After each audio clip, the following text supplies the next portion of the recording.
When the Saints visit Philly this weekend, they'll be as healthy as they've been all season long. Jairus Byrd, Dannell Ellerbe, Keenan Lewis, all three guys saw time against the Cowboys, and we suspect 1 week later they'll be in even better shape for the Eagles.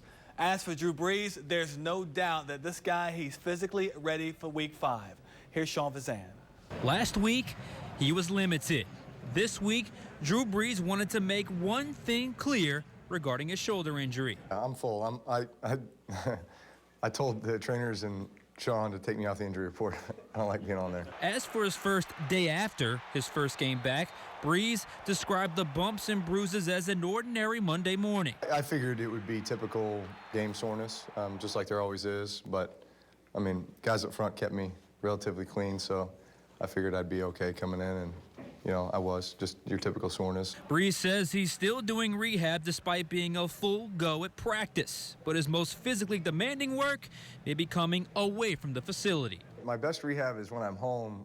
I had like an hour-long wrestling match with all three boys yesterday where it was, you know, lots of like over-the-head body slams and, you know, they're jumping on me, and I take more of a beating at home than I do on the field. Not only did Brees return to the field, he also brought a new tool with him. Like Luke McCown the week before, Brees wore a wristband that had the plays on him. He said it did help with the tempo of the offense Sunday night. With the Saints in Metairie, I'm Sean Fazan for Fox 8 Sports. Thank you, Sean Fazan. The injury report is out. Guys that did not practice today: Teron Armstead, Thomas Morstead, Marcus Colston, Kevin Williams. Guys that were limited this afternoon: Jairus Byrd, Keenan Lewis, Brandon Cooks, and Jari Evans, who hasn't played the past 2 weeks, so nice to have him back on the field once again. College football now. LSU fans, they love to tailgate, even on the road, and the Tigers were expected to travel to Columbia this weekend. But now that the schedule is made an about-face, South Carolina about to play a home game in Tiger Stadium, LSU fans all of a sudden have to change their plans. Tiger coach Les Miles has made it a priority to keep this week as normal as possible for his players, but the same can no longer be said for LSU fans, who now have another home game to get ready for. I would say to them to put away their fishing rod for this weekend and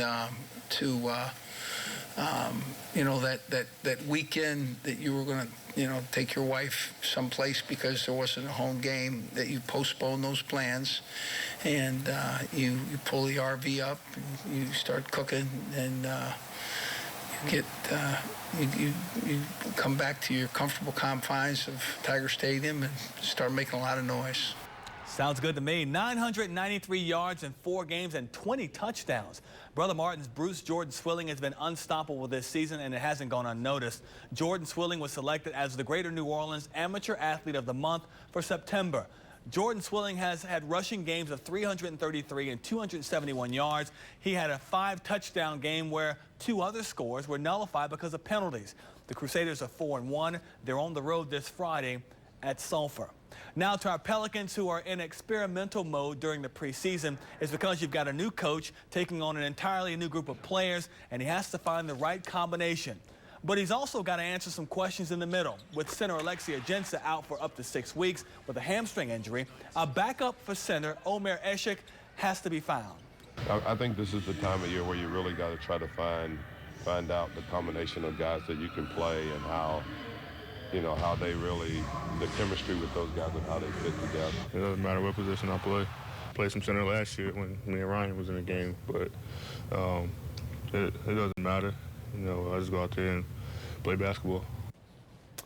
And I want to mention this really quickly. Katie Higginson played for the Louisiana Fire under-19 team, and now she's practicing with the under-20 World Cup team at the U.S. out in California. We wish her the best of luck with that team. She'll be out there for the entire week, getting ready for the 2016 World Cup in Papua New Guinea. That's pretty good. good. Hope she makes it. Yeah. That'd be great. Absolutely. All right, thanks, Juan. Okay.